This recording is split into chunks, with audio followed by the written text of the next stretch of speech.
Well, hi, Troy. Welcome to the Author Revolution podcast. I'm so thrilled to have you here. I'm totally laughing because we were giggling about getting this thing started because we kind of started before we started. But now that we're here and we're actually starting, and I spoke a little bit in the introduction about you, about how we met, can you tell my audience a little bit more about who you are and what you do? So I'm Troy Lambert. I am a freelance writer. Although I'm doing less of that these days. I'm an editor. I'm a book coach. I'm the education lead for Plottr. And this year, I'm actually also the president of Idaho Writers Guild, which is something that's new for me, but that I really care about writers' organizations and writers. So volunteerism was something that's always been on my radar for something like this. This is just a step up in my volunteerism uh, from some of the more minor stuff I've done to something that's actually a part-time job. So anyway. Awesome. I love that. And sneaky, sneaky guy, you actually were instrumental in inviting me sort of into becoming a speaker at the Idaho Writers Conference this year, which I had no idea about. I got, this email from Sherry and was like, heck yeah, I'll come talk to you guys. And I find out well after the fact that it was you being an instrumental hand in that. Thank you for that, by the way. Well, you're welcome. You're welcome. We can talk about that in a minute, about guests and stuff if you want, because I have ideas, and I also want to tell people about that, how that's related to what cons you choose to go to. Um, Absolutely. So what is it yeah. then that drew you originally to writers organizations, like and the idea of volunteerism? So the first big writers conference I went to, like I was living in northern Idaho at the time, and I tell people if I had a writers group at that time in my area, in my town, both of us would have come. Because we knew each other, but there were two, like there were two. All of Now, two people. fortunately, Okay. the other one was Frank Peretti, who is, if you're familiar with Frank Peretti and his wife Barbara, who writes children's books, they were practically my neighbors. They were right down the road. Wow. So Frank is a super cool guy, right? But there was no. I'll just say that part of northern Idaho, the gene pool is relatively shallow. You don't want to dive in; you're going to hit your head, right? And so there weren't a lot of people who read, let alone that wrote books, right? This was an unusual thing. There was a very limited intellectual stimulation. So I went to PNWA in Seattle, which, if you're not familiar with their conference, is first of all freaking incredible. It was a very expensive trip for a writer just starting out. I mean, Sure. it was going to Seattle. I took the whole family so they could go to the zoo and stuff while I was at the conference, all that kind of stuff. So, I mean, and it's huge. But I walked into this room and I saw all those writers, and my brain just like almost exploded because I was like, wait a minute, I'm not alone. So probably the very first thing that was the most important about that conference was just a sudden camaraderie with people that were like me, that I didn't know, that I knew in some digital way existed on the other side of my Facebook wall, but I had never seen before. And I'd never experienced anything quite like that, of walking into this room and everybody's friendly and everybody wants to talk to you. And it was amazing. It was an absolutely amazing time, because although I'm kind of on the introvert extrovert kind of balance, Yep. when I get in a really unfamiliar situation, I tend to kind of be like, who do I talk to? Guilty. I'm the Yeah. same. So it's weird. Like if I know people, like, when I go to Vegas, 20 Books Vegas, which we'll talk about maybe in a minute, but like when I go to that, like I know lots of people. So I walk in, I'm like, I haven't seen you for a year. Yay, we're here, right?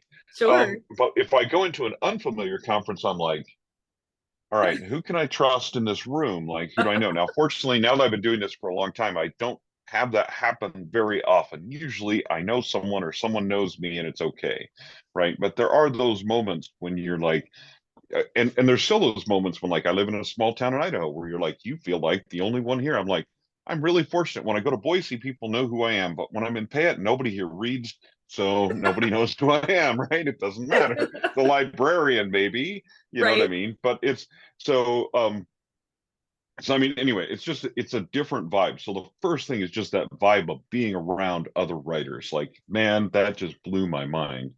Um, but then the second thing, I know I'm rambling on, but the second thing is the learning that happened there. Like I had never experienced classes like that before. Like I had taken online courses, I'd taken English courses, but I had never experienced classes in person with some of these people. I was like, man, that dude is amazing. I took a workshop, my very first conference, I took a workshop from Donald Moss. So, it was Wow. like, I was like, I went from nothing to the big leagues, like no Dove right transition, right? in. Just dove right in. But for me, what it was eye-opening because first of all, I knew there was so much more I needed to learn about the writing world, but I learned that there was a way for me to do that that was Yeah, actually efficient and that also fed my need to feel a part of something larger than myself. And so absolutely. that's really what drew me in. So ever since then, I've gone to different writing conferences all over the place. Some of them great, some not so great. So, Sure. there is that. There is that, absolutely.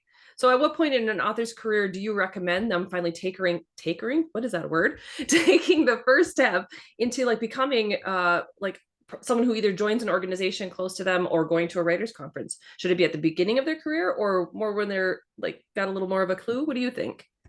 I think it's really before you publish your first book. Awesome. Now, this is with a caveat, okay? Be careful with critique groups when you're first starting out. Yes. Critique groups are kind of a different subject, and we That's could a viper's den. probably What are you do talking we about? could That's probably crazy. do an hour-long podcast on that because Yeah. like I'm a part of a critique group that I've been a part of for like 10 years. Well, 12, yeah, something over a decade, right? Yep. Same group, right? And we've had people come in and out of the group, but there are some people who just don't fit in the group. And sometimes it's not because of their writing not being at a certain level, but it's because they're literally vipers. Like they Yeah, will criticize new writers to the point where new writers freeze and don't want to write. And absolutely. that I cannot stand. Okay. So leaving critique groups aside and going to like writers encouragement groups, part of that is, especially when you're first starting out, you feel alone. But Hmm. the other thing that you feel, which I'm going to talk about in a minute, but you're going to feel imposter syndrome. And what that means Yes. is you're like, I haven't published anything, so I'm not really a writer yet, Yep. right? Yeah. And we all start out that way. Well, let me give you some news for everybody listening. This is breaking news. Okay, everybody just drop everything else you're doing and tune in, right? Right. Imposter syndrome never goes away Nope. completely. And Nope. I wish I could tell you, like, I'm 30 novels in, and people are like, I'm like, first of all, I just wrote another first draft for Nano this year. I did a Nano challenge with my Plottr peeps, wrote a first draft for Nano. And guess what? I wrote That's a why you're doing crappy it first too. draft because every first draft that you write is going to be crappy. 30 Yes. novels in, it's going to be a different kind of crappy. You're going to find variety in your crap, but I it love is going to be crappy, right? that. Yes. Your imposter syndrome that you feel like because there's always somebody who's doing something that's a level above you. So I tell people, I'm not that big of a deal, right? Yeah, I speak at conferences and stuff. I'm not that big of a deal. They go, you are a big deal, but that's because they're at a different level than I Sure. am, right? But I Yeah. look around and I see those people, those writing teachers and people that are around me that I admire, that I feel like I am not at their level yet. So when I walk into a room, it's hard for me to go, yeah, hi, I'm one of you guys, but I am one of those guys, right? Yeah. But it's still difficult. It's still a challenge because you have that imposter syndrome. And so being a part of a group helps because you see that first of all, there's other people that are dealing with imposter syndrome at different levels, but also you see that there are other people who are at your stage who are just starting out writing. There's people who have written 30 books. There are people who have written 100 books, all of those different types of things, right? So you see that variety and you can see, oh, there actually is a place for me in this world. And that's really, really important because you have to you have to have a motive, a why for doing this over and over. This writing thing is incredibly difficult. Still, it's Yeah. incredibly difficult. And it's a I constant love it. learning process for Oh sure. yeah, love it. Wouldn't trade it for the world. It's the most amazing and awful job you will ever have. I love To those. to be a full-time writer. It's just plain and simple. That's just the truth, right? Yes. And so first of all, it's good for people to tell you this, like that are experienced writers are good for you to hear this, that this is true. But it's also just good for you to have a community that you can rely on. So when you're feeling down, you can say, hey, Carissa, what's going on? I'm feeling like, I'm a fraud and I can't write anything today. Can you talk me through that? Right? When you have Sure. friends that you can Yeah. reach out to like that, it's awesome. It is Yes. absolutely awesome because you can get through those rough times because you've got to have those core motivations under what you're doing, or you're going to quit because it's Yeah, easy to quit. Easy to quit, hard to keep going. But if you are a true creative and a true writer and you quit, you are going to be a miserable person. for So, sure. See, I need to get some better people I can bitch to because I only have my friend Jenny that I'll usually turn to, and she's like, "Suck it up, Krista. You're fine. Keep moving." It's like, damn it. She's not because she's not a writer. She's just a PA. She's like, "Suck it up. Keep going." It's like, dang it. Okay, I'll keep yeah, going. you need those. You kind of need those people too. But there are times when you need that shoulder to cry on for somebody to say, "Yeah, I've had writer's block too." Because like I have a friend of mine who, and like I have this theory about writer's block. Okay, Okay, first of all, your writer's block in some ways does not exist, I agree with and that. here's why. If you walk into a writing workshop or writer's conference, and I'm standing up front as a writing teacher, and I give everyone in the room a prompt, how many people are not going to write something? Zero, probably. Oh, everybody's going to write something because I gave them a prompt, Yeah. because I created the right environment, Yes. I created the right atmosphere, and I gave them something to write about.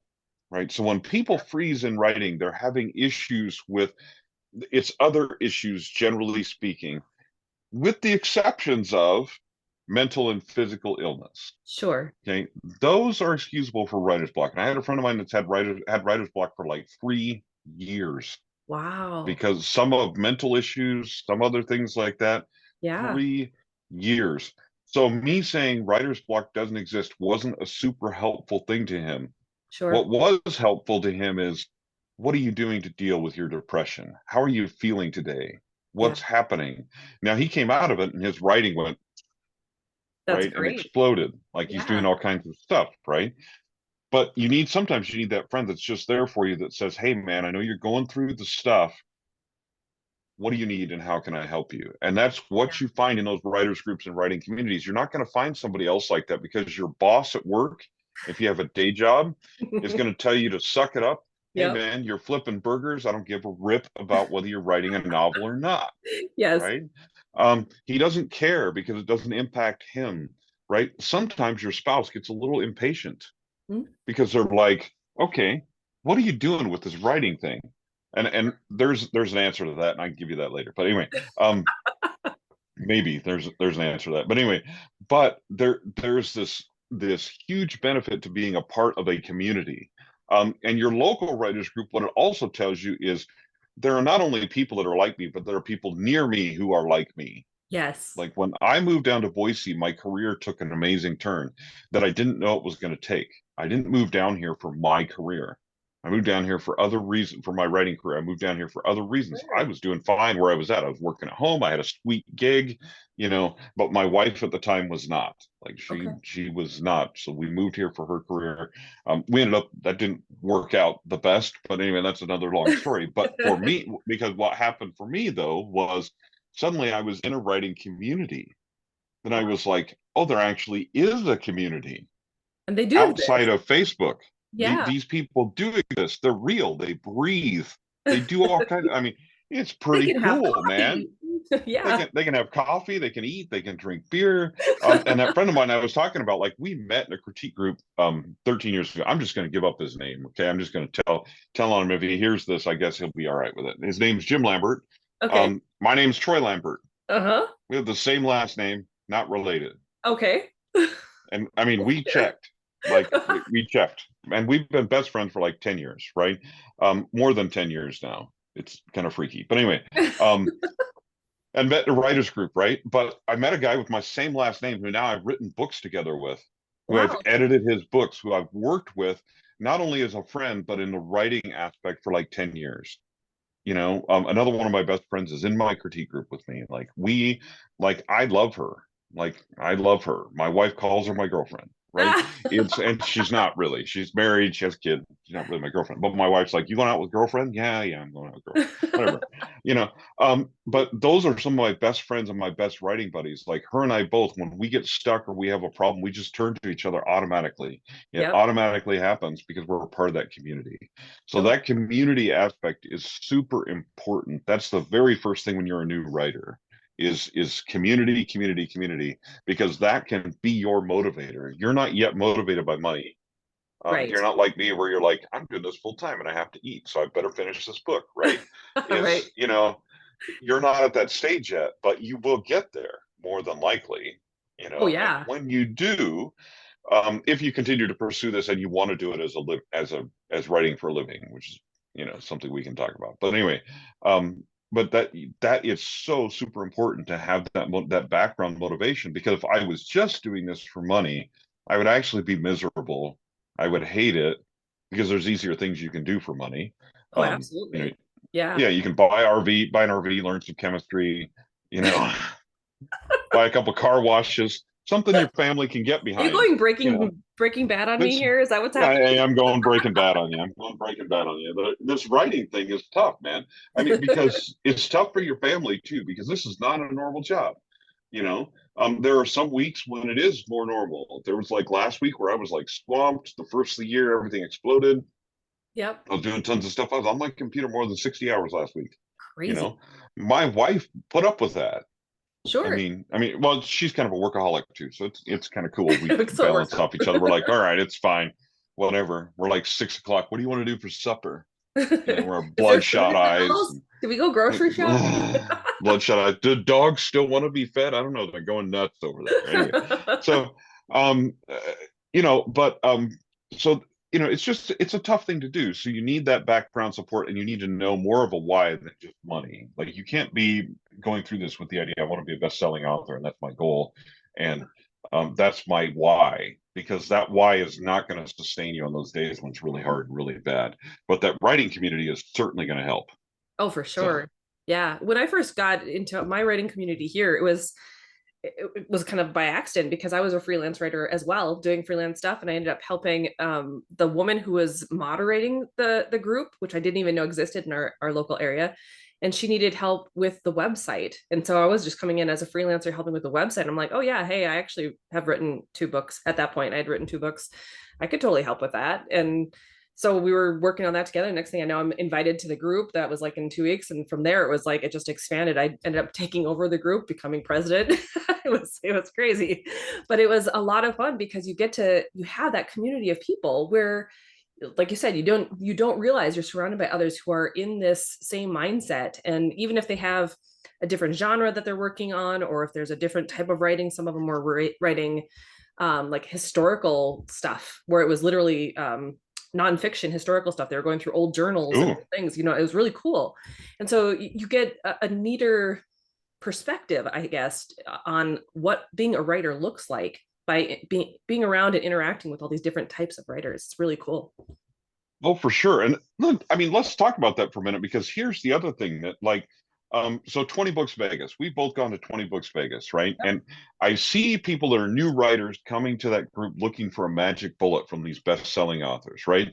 And so we'll let you in on a secret. Okay, Chris and I will probably agree on this. I'm betting there's Probably. no magic bullet. No. There's no magic bullet. Okay. Unfortunately, it's just Um, keep knowledging up. Keep the knowledge. path is different for everyone. So you'll look at there and there's like 4 or 5 different overall big business models, right? Sure. You know, I'm going to do direct sales. I'm going to go wide. I'm going to go all in KU, whatever the case may be. And some of you that are new writers listening to this, you may not even know what all that stuff means. It doesn't even matter, because what the truth is underneath every one of those big umbrellas of writing business models, there are hundreds of small ones of the way people have taken things and made it Yeah. their own. Yep. And so it's helpful for you to be a part of a community to see that there is no one answer. So when you decide, well, man, I really can't do Facebook. I hate Mark Zuckerberg and I think he's a total twat and I don't want to be on his platform. Mark, don't kick me off. Leave my ads account alone. Right. Leave it alone. Yeah. Leave Leave it it alone. alone. Leave it alone. It's It's just an okay, example. Mark. It's just an example. Love you, man. Yeah. Anyway, no. Sorry. That's funny. Anyway, but let's say Yeah. you just hate Facebook or you hate social media altogether. There are other platforms to sell books. So everyone that tells you, oh, you have to have a presence on every social media platform. I don't know about when you started out, but when I started out, an indie author thing was just barely taking off. And this Same. would date me by saying how long ago that was. But anyway, so, but everybody said you have to be on every social media platform, at least have a presence there. Right. Right. You Yeah. have to do this. You have to do that. You have to do that. Anytime anybody tells you you have to do something as part of your career, they're probably wrong. Yeah. Like, you Right. don't have to. You can, but you Yeah. don't have to. So there's a not so subtle difference there, Oh, I right? agree. A, Yeah. a huge difference there. But by being a part of a community, you can see that people are doing it differently than you. Some people write every day. Some people binge write. They don't write all week, and then on Saturday they write 10,000 words. Yep. Some people, some people write a page a day. There's writing 250 words a day, and that's all that they're writing. But at the end of the year, they have a book, 365 pages. Yeah. There you go. Absolutely. There you have it. Right. There's some people that edit as they go. There's some people that plan their books ahead of time. I happen to be a plotter. I didn't used to be a plotter, though. I used to be a pantser. Just sit down with an idea and write it and see what happened. Yep. That didn't work out really well. Anyway, but I completely understand that one. I yeah, started there as well. yeah, there's some novels I wrote in college. The last time I saw them, they were on a 3.5-inch floppy drive. The ones with the little key. Yep. For those of you that don't know what that is, that's your save icon on your computer, 3D printed. Um, but Nice. okay, and they were in WordPerfect 5, which I don't think you can convert anymore. I think it's just dead. It's just gone. Probably And is. Yeah. for the love of all that is holy, I hope so, because those novels were horrible. But anyway, so they Oh, don't funny. deserve to ever see the light of day. But anyway, so but all that being said is like at that time, especially if I had more of a community that was surrounding me that would have told me, hey, it's actually okay to write some bad first drafts and actually just throw them away and don't ever try to publish them.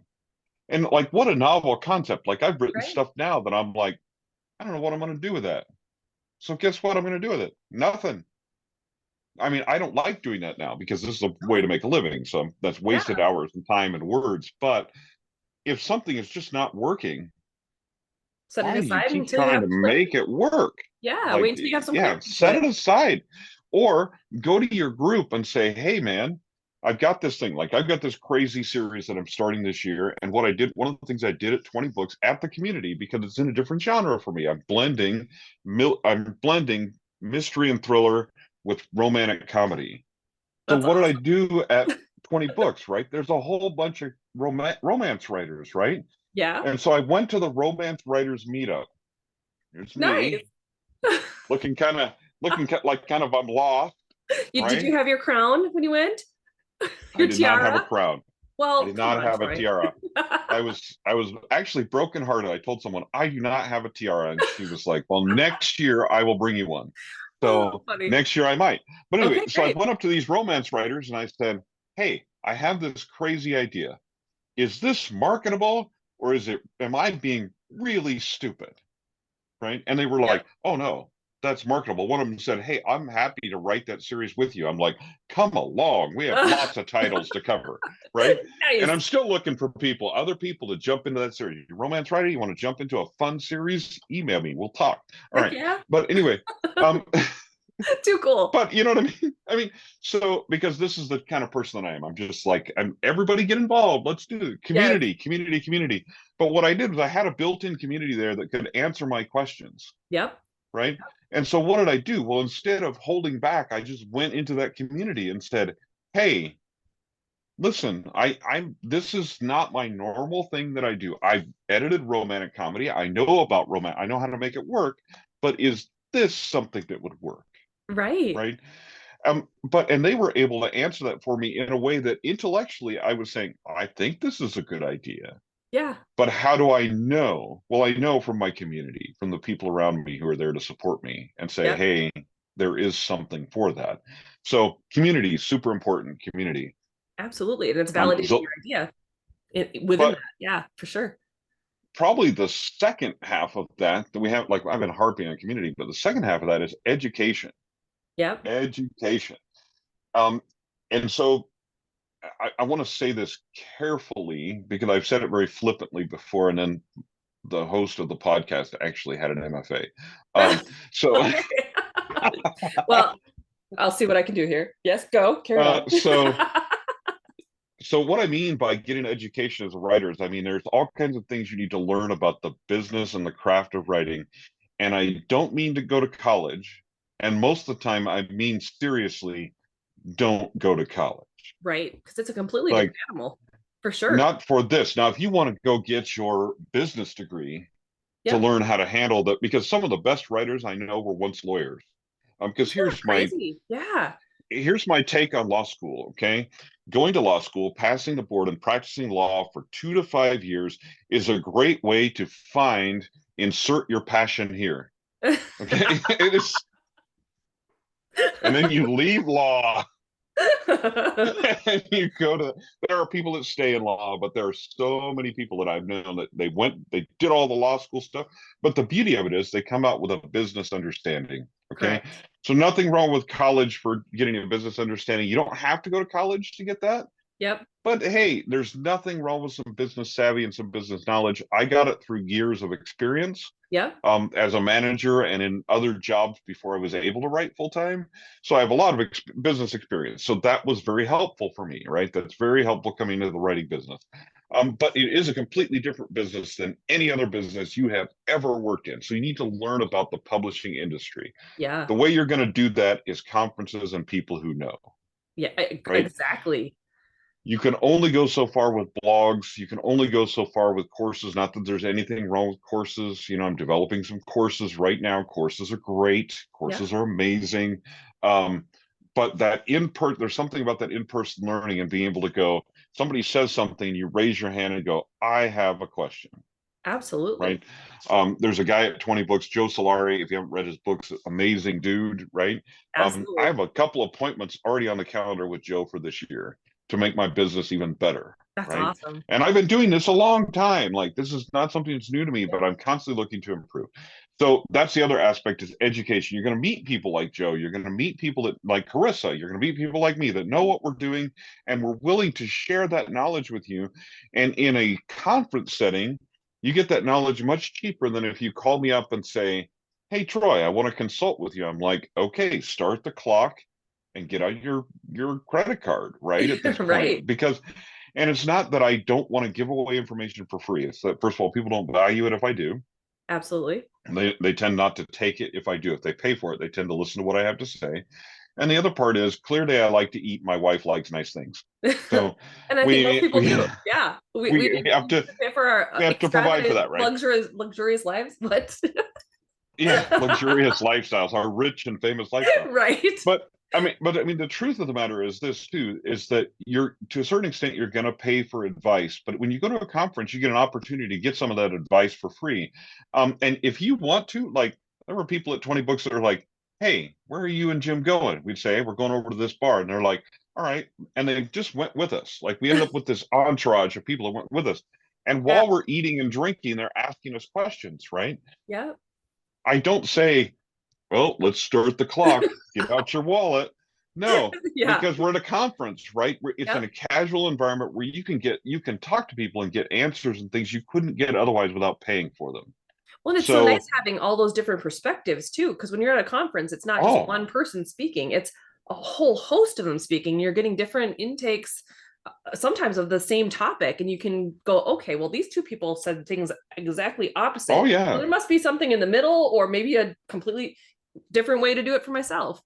Yeah. Well, yeah, and you think about it like you pay $250 to go to a conference, let's say. Yep.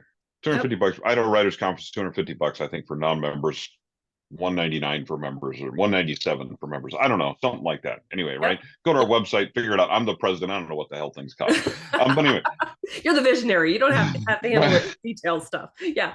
right. But the thing is this, like, okay, you come to that and you can meet people like Carissa, you can meet Claire Taylor, you can meet Becca Syme. There's all kinds of people that are going to be there that you can meet. That, like, if you went to each of those individually and said, hey, I'd like to take an hour of your time and talk about this, it's going to be 75 an hour for each one of those people or more for Yeah. each one of those people. You take one of their courses, it's a couple $100 just for their course, just for one course. And I mean, hey, spoiler alert, I took a course from Claire Taylor on Monday, Nice. right? What? I'm Keep taking bringing her up. courses. I brought her up when I was talking with I heard second Oh my time. God. You got it Okay. too.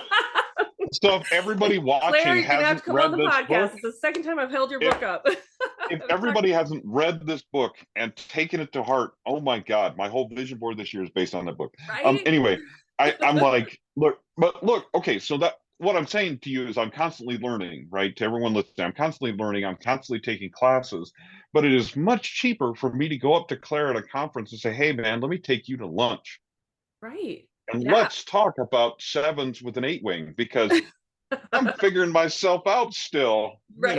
I mean, you know what I mean? So you get these opportunities that you would not get otherwise. Like I've sat down with Robert Degoni. I've sat down with Lee Child. I've sat down with oh, and I was having the Oh, discussion. Okay, so at a conference, I got to tell you about this opportunity because it was amazing, right?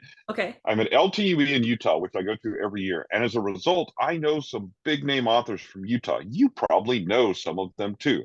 Um, and some of them I knew before they became big name authors, right? Awesome. Type of things, right? So Yeah. I'm sitting at LTUE this last year, and I'm waiting for a friend of mine because he went into one of the rooms that wasn't occupied to take a call because we're both of us are running businesses while we're at this conference, right? So we're like, we want to go to dinner. And he's like, I got to finish this call. And I know he's a long winded son of a. Anyway, he talks. He's like me. He talks for a long time, right? So I'm sitting in the hallway and I sit down at a table with two pretty well known authors. And we all three start talking about the state of publishing and how it's changed and how that's impacted our income over the last couple of years. Now, Okay. you may know who these two authors are. One of them was Brandon Sanderson. Awesome. The I other think one was everyone should know Kevin that name by now. The other one was Kevin J. Anderson. Now, this was before Wow. Brandon did his Kickstarter and hit 40 million things. But Kevin J. Anderson and I were talking about the price of printing books and how that has gone up and how the turnaround times have changed and Yeah. how that's impacted how we are selling our books and making money. How many times do you think that you're going to get the opportunity to sit down with Kevin J. Anderson and Brandon Sanderson together at the same table and talk about the state of publishing? Please tell Now, me two you photos might of not. that, by the way. I didn't. Oh, No, Troy. I didn't. No, I've known both of them a long time. The thing is, I knew them when Yeah. Brandon was just starting out. I mean, I've had these impacts with people. Dave Farland is one of my favorite writing teachers. He passed away last year. I was able to take tons of classes from Dave, but not only that, but I was able to get to know him as a person. Now I know him. I knew him. I know his family. I know his kids.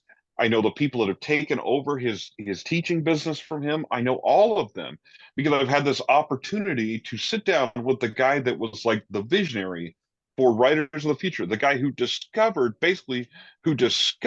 Harry Potter Wow. That in is the so cool. slush pile of Scholastic. It had already been published for a year. They sent him a box of books and said, "What do you think we should promote this year?" And he went through all the books and he said, "You should promote Harry Potter." And they said, "The marketing department hates Harry Potter." And he said, "Nope." He said, "Here's an outline of a plan of what you should do to market this book this holiday season." They did it, and Harry Potter became what Harry Potter became. Holy crap. That's so Right? cool. But so I went to lunch with this dude, right? This is not like there are big name people that I've just gone to lunch with them or I've sat in a bar with them and talked to them or whatever the case may be, right? Um, and it you just get these opportunities before the Idaho Writers Conference this year on Thursday, Yep. Thursday Thursday the 18th. is a class with Robert Degoni, right? Yeah. And you get to take his fiction masterclass that he teaches around the country and around the world for like $100, something like that. Is it $100? I Yeah, think it's so. $100. Yeah. Um, but anyway, so you can go to our website, iowritersguild.org, and check it out, right? But when else are you going to get a chance to sit in a room with Bob Degoni and go and perhaps go to lunch with him and spend time with the dude? Right? You don't get to do that, right? Yeah. That isn't something that just happens. I mean, I've been fortunate to be able to do that with him a couple of times, right? But Right. the only way I did it was by going where he was, going to conferences where he was. He wasn't Absolutely. coming to my house, right? At least not yet. It's, I mean, there's some of these people that will come to my house, but he's not one of them. Okay, right? Like I know some well-known people that come to my house, but he's not one of them, right? I my Frank Peretti story. When Frank finished one of his books, there's a video somewhere of him and I jumping on his trampoline. Um, you're not allowed to go look for it. You're not allowed to find it. So everybody, you know what you need to do now. Yeah, exactly. I don't know, but anyway, but it was super fun, right? but you're sitting down with people who are like masters of this craft, um, and you get an opportunity to talk to them. That is so You cool. get an opportunity not only to look at writing software, but talk to the people that created it, Yep. or talk to the people that know it more intimately than anyone else, and you get a chance to sit down and talk with them. Um, and so there's just all kinds of these opportunities that you get for education there. You get to take little snippets of classes that like will blow your mind. You always come home with conference overload. Oh yeah. Like, But it's so and I motivating still too. do. I Yeah. still do. So what I try to do is go in and find a few takeaways of these are things I'm actually going to take action on like right now. And these are things that I love the fact that I learned about them, and I have to pace them out somehow because you're going to want to come home and do everything. You're not going to be Yep. able to do it. And you're going to come home from a conference, and you're going to see some writer who he did all these things and followed all these steps. Now he retired his wife, and his wife is now not working and just helps him run his writing business. And so you're going to go home and you're going to tell your spouse, "Hey, babe, you know what? If you really get on board with this writing thing, I can Yeah. retire you." And you know what Yeah. your spouse is going to say, especially your spouse is like mine. My risk window is super wide, right? Like I'm Okay. like, let's try it and see what happens. My wife is like, no, she couldn't gamble. If you I mean, there's just you couldn't get her to gamble. We were in Vegas. She wouldn't put $5 in a slot machine. I'm like, look, a Jeff Foxworthy penny machine. She's like, that is such a waste. So you know what I mean? It's We're like, kind of like look, her. she's We literally took $20 and was like, when this is gone, it's gone. oh yeah, like I didn't gamble hard at all. I don't like to gamble either, but like when it comes to like business decisions, I'm like, well, yes, there's some risk there, but I'm willing to take a gamble because I think this is something that's going to work out. My wife is like, she works for the state of Idaho. She has a pension. She has, even if I got a movie contract tomorrow and I was suddenly rolling in millions of dollars, my wife would be like, yeah, I'm not retired until I'm 62. I got to keep this She's got a pension. She's got to plan. be sure, right? There's a sure plan. I'm Yep. like, whatever, you know. So it's a good balance, right? But your spouse may not be the one that wants to be on board with that and suddenly retire themselves and just work for you. That may Right. not be something that you guys can work out. So just come home with a realistic vision of what you can do after a conference, but go and get that education. It's so cheap. That's why I tell people it's so cheap. Like, okay, and the other thing I was going to talk to you about, we have a workshop coming up with Jessica Brody, Oh who yes. wrote Save the Cat Writes a Novel, right? Yep. Listen, you can attend from anywhere, and it's $47 for non-members. $47 for 2 hours of her time. That's amazing. Now, part of that is because Jessica and I did a couple of webinars together, and we become friends now because we're both plot geeks. So Shocking. story structure geeks. I know it's shocking. I know it's shocking, but we're both story structure geeks, right? So we're like, so we're like, Right. ooh, no story structure. Let's sit down and analyze it, you I know? guess. So, but anyway, so that's part of it. But another part of it is just that we as an organization are able to bring this person in a way that you couldn't. You can go and you can join her school. You can hire her for consulting. All of those things are going to be expensive. And I'm not saying you shouldn't. Maybe once you take a workshop from her, you'll go, hey man, maybe I really do want to take that Save the Cat school that's a really in-depth class and tears everything Right. apart, right? Maybe you do want to do that. But I mean, at least now you know that you like her, that Yes, you you get like her that teaching teaching style style, that that you get a yes. taste of that.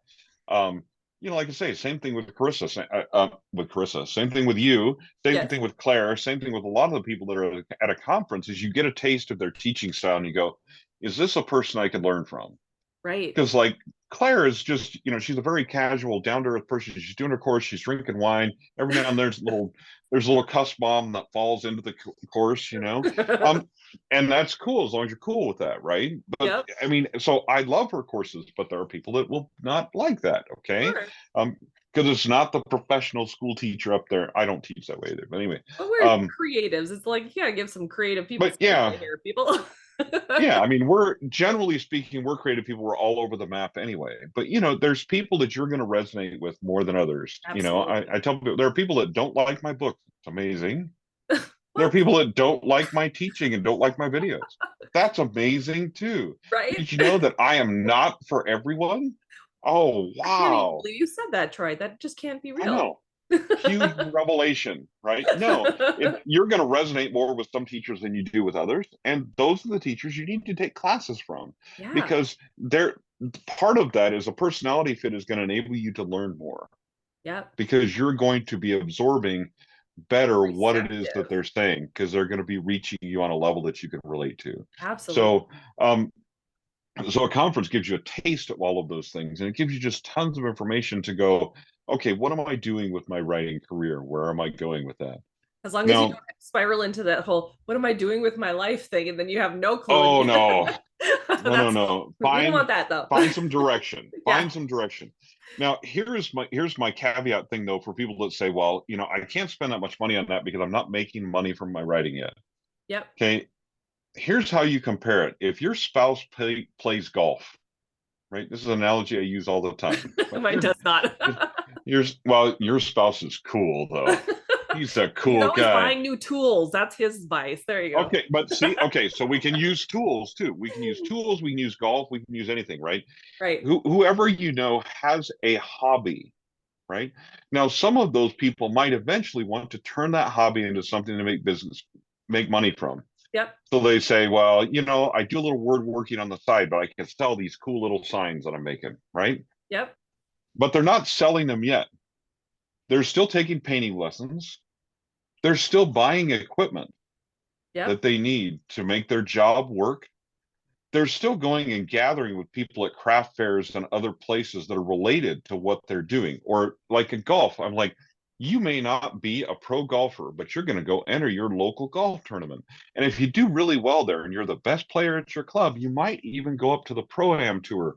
You're still not making a living, but you're making some of your money back that you've invested in golf, right? Sure. But you've invested in clubs, lessons, you go out and golf on a regular basis. Even if writing is just your hobby, you are allowed to go to gatherings with other writers and spend money on doing that. You're allowed to buy tools and software and computers and things that make your hobby easier for you. Yep. Okay. Whether you're making money or not, you are allowed to take lessons and learn more about that and spend money on those lessons. Totally. Because quite honestly, first of all, not everyone should try to write for a living. It changes the dynamic. It's like people telling my wife that she makes wonderful pizza, so she should open a restaurant. Two completely different skill sets and completely different things, right? Yeah. And you know how to make a small fortune with a restaurant, right? Oh, sure. Totally. Start with a start with a large one. Start with a large one. You Yeah. can make a small fortune that way. Anyway, so it kind of same thing with publishing. But anyway, we talk about that. But no, so you are allowed to do those things and work towards that without your spouse going, have you published yet? You can go, are you on the PGA tour yet? Well, and there's Have always you other sold? options too. You can get grants, you can get help from like your local Oh community, yeah, all sorts of things you can do to help you go to the conferences. exactly. Yeah, there are grants, there are scholarships to most conferences. We're having at least one scholarship this year, maybe a couple.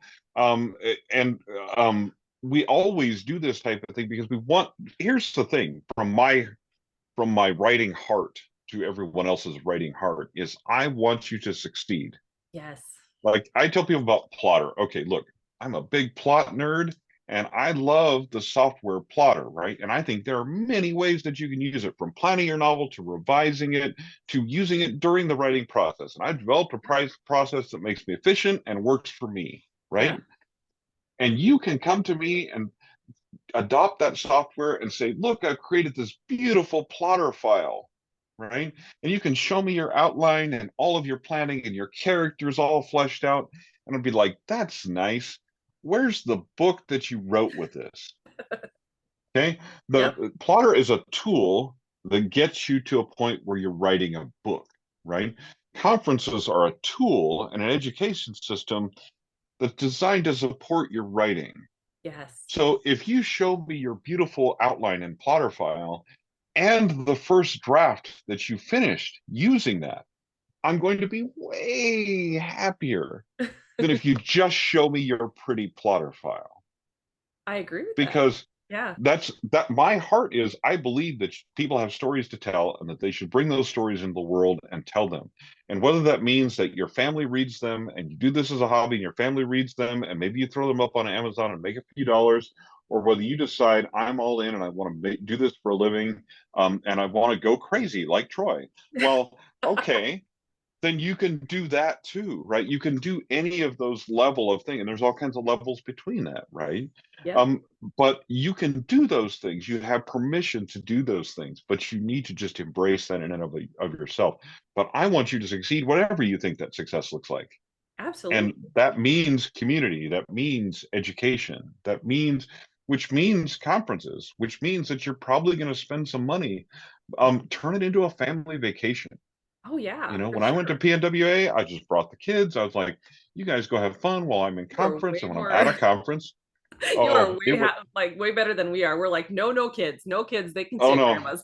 After that one time, we always planned vacations that were separate from writers' conferences because Yeah, that the kids were very much, where is dad? What's happening? They were young at the time too. So sure. anyway, but so that doesn't always work out, but you can, if your spouse is open to that, I mean, bring them along, Yeah, make a trip of it, have fun, right? Because the whole idea behind this whole writing thing too is to have fun. When you stop having fun, well, then why are you doing it? It's kind of like golf. Like the reason I don't golf, so I'll just tell you the reason I don't golf. sure. I'm a competitive person, right? I have And not I gotten know that from that if I try golf, like I have tried golf, but I haven't really like tried golf. Like I tried golf, bought the clubs, started going to the thing and all that stuff.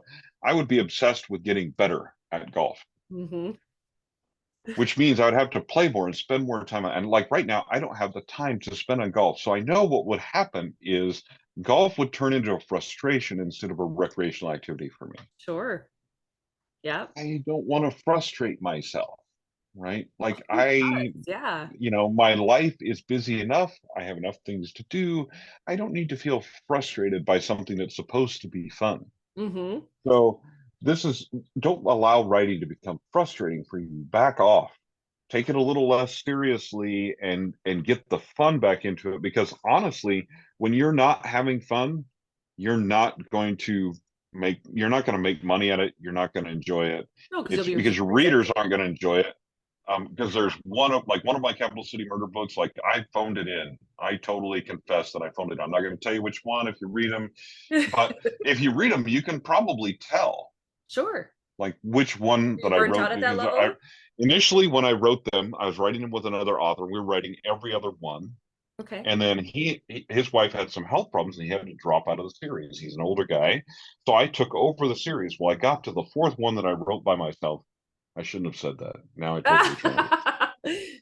Scratch that. Anyway, Nobody knows. scratch that. Nobody knows. I didn't say that. And I was burned out on the character and the stories and the stuff like that. And I phoned it in, right? And Sure.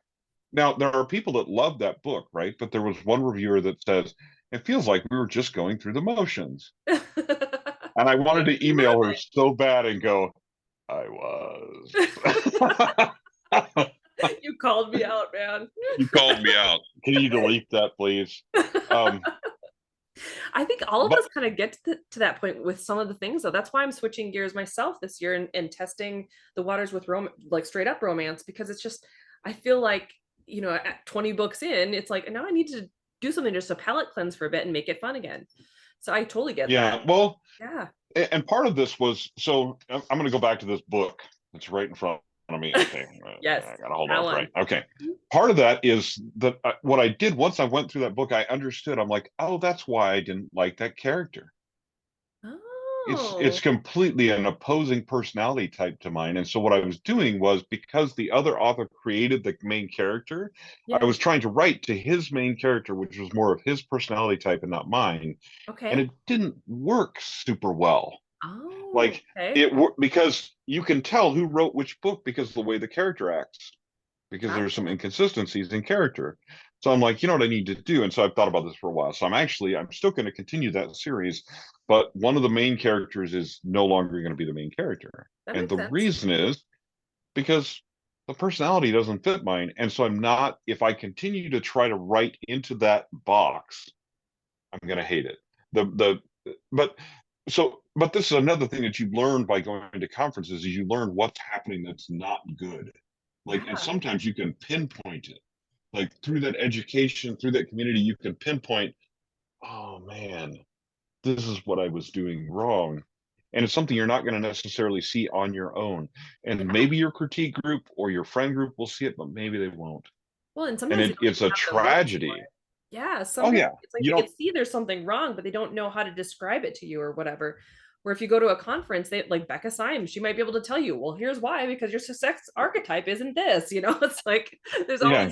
all these things that you never really thought of. Yeah. Yeah, it's actually just amazing. So, I mean, all of that to say that first of all, you should go to conference. Now, of course, I'm going to run my ad here and go. You I should go guess. to the Go. Idaho Writers Conference I in agree. Boise, right? First of all, Boise is a pretty cool city. I actually live in a small town near the Oregon border. So I'm like an hour away from Boise, but I'm staying in Boise that weekend um, because BarCon's going to be epic for one. Because there's a bunch of my friends there. And by the Right. way, BarCon is also this is the third part of conferences is BarCon. And what I mean by BarCon, it's the meetings that happen after the meetings. So there's the casual time when you just go to the bar. Well, if you go to the hotel bar where everybody else, or just ask people, hey man, where are you going after this for dinner or from the bar, whatever, right? Like I said in Vegas, like Jim and I just had an entourage. Like we went from 4 people going with us to now we have 15. We're like Right. party of 15, and the people are like, Where do we what? what? Like, where do we put you? You know, but we had a plan. Like we worked it out, right? But even when we went to Gordon Ramsay, we like started with 4. Suddenly there were 10. You know, it's just people gather on. They're like, "You're going there? We want to go there. All right, come along." You Yeah. know, and so you have that community. But in BarCon, so first of all, people are drinking and relaxing after the conference, and you can talk to them in a very casual way about their writing life, writing, and what's happening. BarCon, always go to BarCon. Plan to when you go to conferences. When I go to Vegas, I leave my room at about 6:37 in the morning, and I get back about 11 Oh my every gosh. night. Usually, that's usually Fantastic. my routine. I just don't. I don't sleep. And this year I did nano, so I got up at like 6:30 and went down to the coffee shop and hid in a corner and did nano, Yeah, so but no I one would spotted bother you. me. I know you did. More than one person spotted me. More than one person spotted me. But yeah, but still, it was a great deal of fun. But yeah, just plan on not sleeping, spending a lot of time out there. But anyway, so I would encourage you to come to Boise because first of all, we have a huge slate of speakers this year that are absolutely just astounding. Amazing. Yeah. We have Carissa, we have Whee! Claire Taylor, we have Becca Symes. We have and our keynote speaker the second day is Craig Johnson, So who wrote great. Longmire, the Yeah. Longmire series. He's coming over from Wyoming because he wants to get out of his town where there's 27 people. Um, so you talk about a small writing community. But anyway, um, I think he's so I got me mean, beat there's by a couple. yeah, you got you beat by a few. But yeah, Yeah. but seriously, like there's just a whole bunch of great speakers coming. If you can come to the Bob Dugoni workshop the day before, I highly recommend it. I know that creates a big a big chunk that you're paying up front. Um, but first of all, you can join the Idaho Writers Guild and then you get a discount off of it anyway. And honestly, here's the deal. So the Writers Guild membership, $50. Your discount on the conference is $50. So if you do the Jessica Brody thing that happens before that, you'll actually save another $20. So you'll have paid for your membership, and then you can come to other virtual events we have later in the year and get a discount on those because you That's know awesome. you're already a member. So even Yeah. if you're not from Idaho, if you're going to come to the conference, it almost makes sense to just join the Writers Guild, get your initial discount, get your discount on Bob Dugoni. By the time you get those two discounts, then you're great. So I'm gonna push an ad for that. And for Okay, education, great. I'm just going to push that. We're having a seminar with Jessica Brody that is going to be awesome. Like I did a 1 hour webinar with her, and then this is what happens because Jessica is like me. Like after the 1 hour webinar we did, we stayed for about 35-ish minutes answering questions, right? Awesome. So you're going to get some workshop elements, but what I'm betting is that between Jessica and I, you're going to have a huge Q&A period where you can ask us stuff about like, how does this work? And how do you do this? And how does this work with this? And what we do, because we're nerds, we just answer them because we like, and I mean, it's super fun, but you're going to get more than $47 worth of education by coming to the Jessica Brody workshop. And you can come from anywhere, come in your pajamas, and there's a replay. So if you're not there live, maybe you'll miss out on some of the Q&A stuff and things like that, but you can do the workshop stuff on your own later, whatever the case may be. But that one's on March 11th at noon to 2. Noon to 2. So And I'll it's a make sure that there's a Saturday. link in the show notes too, so Yeah, that they can get. Saturday noon to 2. So that one, again, highly encourage you to do that. You can do it from anywhere, right? The conference, I highly encourage you to come. That is May. Oh, 18th through I'm the gonna 18th through the 20th. Yes. 18th through the 20th. Yep. 18th is the workshop. 19th, 20th is the conference itself. Um, I also encourage you to stay until Sunday and leave on Sunday. People sometimes will try to leave Saturday night or leave early Saturday. The one thing that you miss out on that is that final end of the conference, like reception and stuff, and then some of us go out after that. Sure. And so you miss that final we did it fellowship type thing, if you want to call it that, or whatever, meetup type thing. Yep. And that's super valuable. So I highly recommend you just go out Sunday morning. But if you have questions about that, obviously, there'll be show notes, and just reach out to us at our website. We can answer questions for you about where to stay, what things look like, that type of thing. But super worthwhile, you know what I mean? So, Absolutely. um, so both of those things, but there are other conferences as well, and you should look at conferences. Like if you're way too far and you're thinking, man, getting to Boise is going to cost me a fortune, right? There are conferences probably close to your home with different groups that you should go to.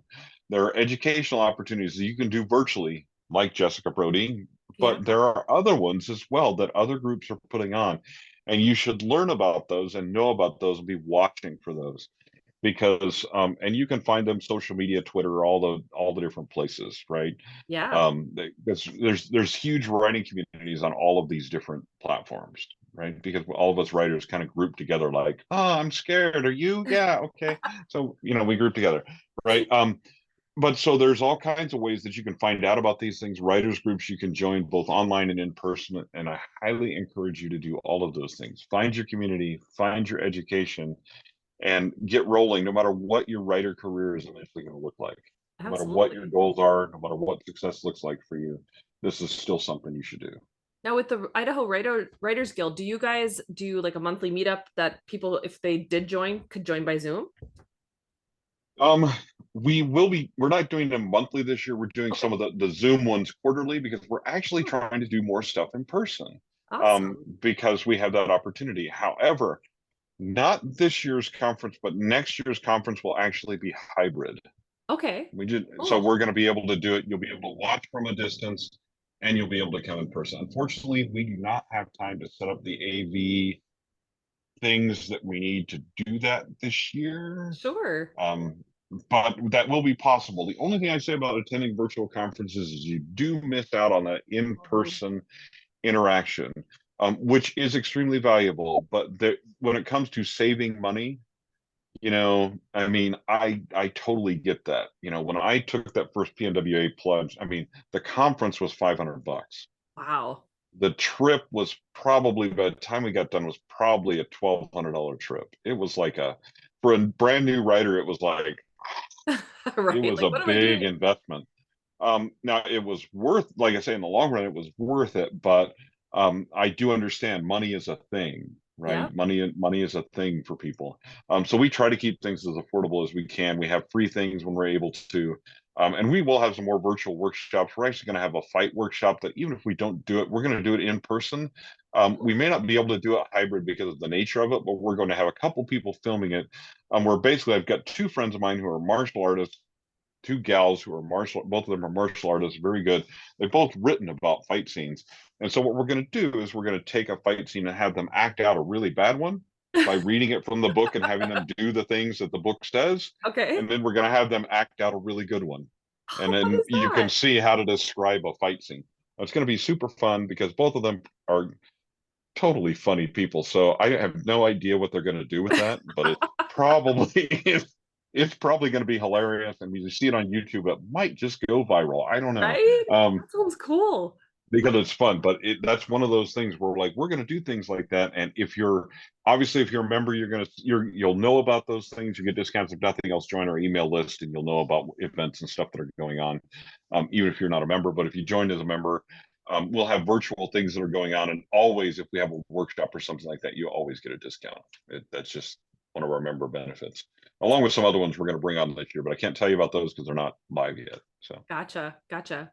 Okay, so just to make sure that everybody's got the details, where can my audience find more information about you and the Idaho Writers Guild and the conference? okay, so Idaho Writers Guild, just go to idahowritersguild.org. Perfect. That is the starting point. You'll find our conference. You'll find the Dagoni workshop. If you look in our events calendar, you'll find the Jessica Brody workshop. And we'll probably add something about that onto our homepage relatively quickly as well.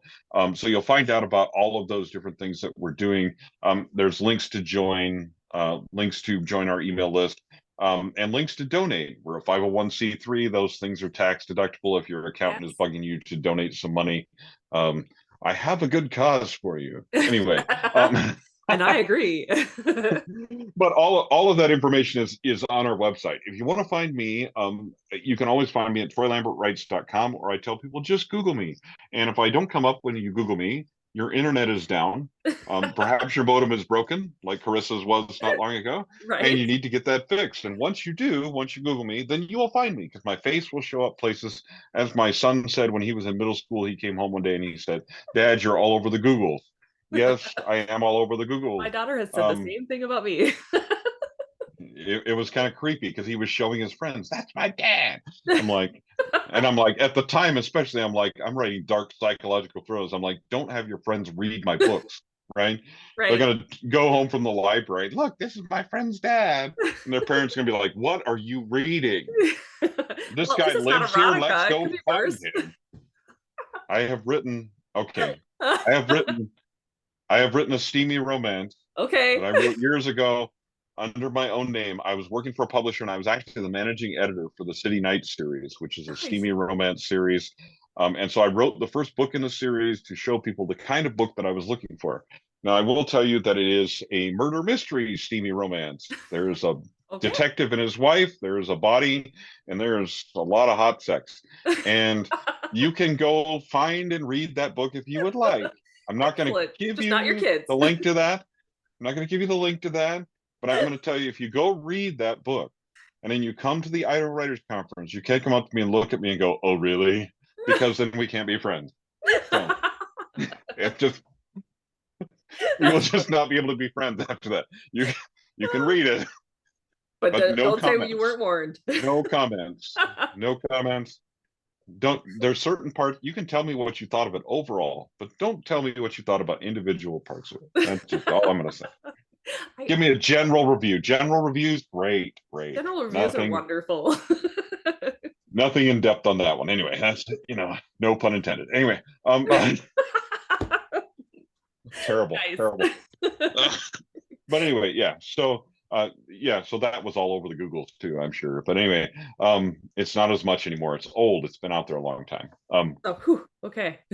But yeah. Anyway, so IdahoWritersGuild.org. You can always find me at TroyLambertWrites.com. You can find me on the socials, and seriously, reach out to me. Like if you send me a message, I don't care. Honestly, I would just answer.